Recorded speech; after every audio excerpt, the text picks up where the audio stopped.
the total number of votes that he received from everybody was less than 250,000. But the 250,000 of them who bothered to vote, majority of them voted for Mayor Daley. And many of them were not African American. Well, we still what I'm saying. Statistically, I know figures lie, liars figure, and all that kind of stuff. That's how you spin it. I know how you spin it, but the bottom line is that those of us who do come out to vote, which is tend to be the civil rights era generation. I hate to say this, they vote for the mayor.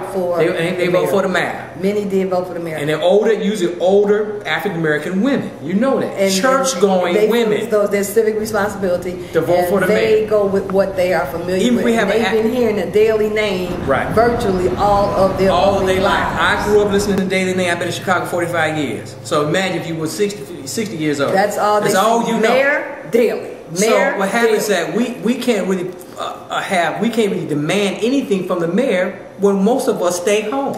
Well, and those of us who go out and vote, they vote for the mayor. And unfortunately, they like forget y'all, get out of here. And I agree. And unfortunately, in an electoral process, you cannot stay home. When you don't vote, you do vote, and so that's unfortunate. But one thing we do need to point out, though, in that election is that with every election, his numbers get less and less. Fewer and fewer people vote. Now, that's an indication of the dissatisfaction. People are beginning to feel hopeless. But see, that's says something about democracy and the electoral process. Well, the country's falling apart. We know that, which is there's a whole other ball game. But the bottom, I know people, the big word is nihilism, okay?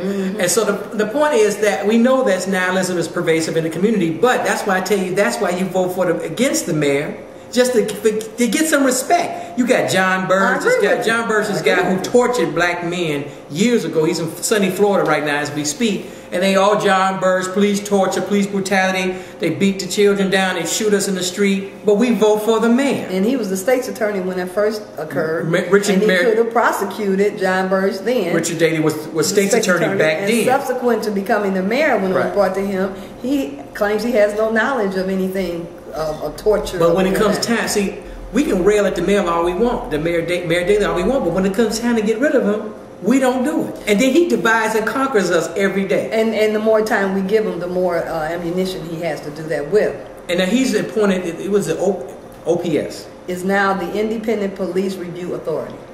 And they have a new director. A new director. Who is Jewish. Correct. And people get mad, I'm going to probably get, Jewish people are going to probably write to me and call me, but I had to call a spade a spade. Yeah. Why is allegedly the new police chief is Jewish, then they have a new lady who's a part of the OPS. Right.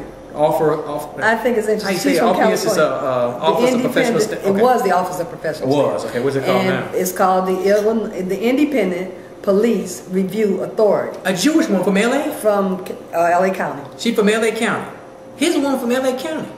Come over here and tell us how to run our city. She's an attorney. And interestingly enough, some students at Northeast Illinois University put on a community forum with that agency Tuesday. And it was very successful. As a matter of fact, she acknowledged it was the first community forum that she has spoken at since becoming the new head of this agency. Nobody else has done that. So let me steer this here. Now, if you have a new police chief, if you had a chance to talk to the new police chief in the city of Chicago, Pat Hill, which I hope to get. What you gonna tell him? What would you ask him? What would you demand? Well, the first thing that I would recommend, I'm not gonna ask him anything. I heard that. And because I'm a taxpayer, I can demand and recommend some things because we do pay his salary.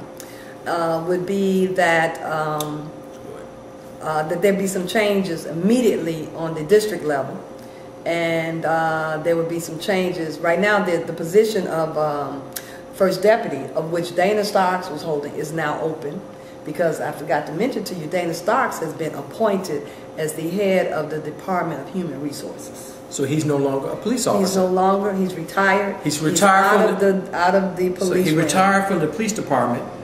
He was acting superintendent. Correct. Now he's where? He is now what? Remember Clarence Wood? For real? Yeah, he has that position. Oh, come on. Yes, where Clarence Wood retired, probably, right? Of course. Oh man, it's all game, isn't it? See, people. Let me say this real quick. I know this is a little side. We going over here, but but this is good. Because see, this is the kind of discussion you really can't say it on radio. This kind of discussion only behind the scenes. But I don't care. I tell the truth.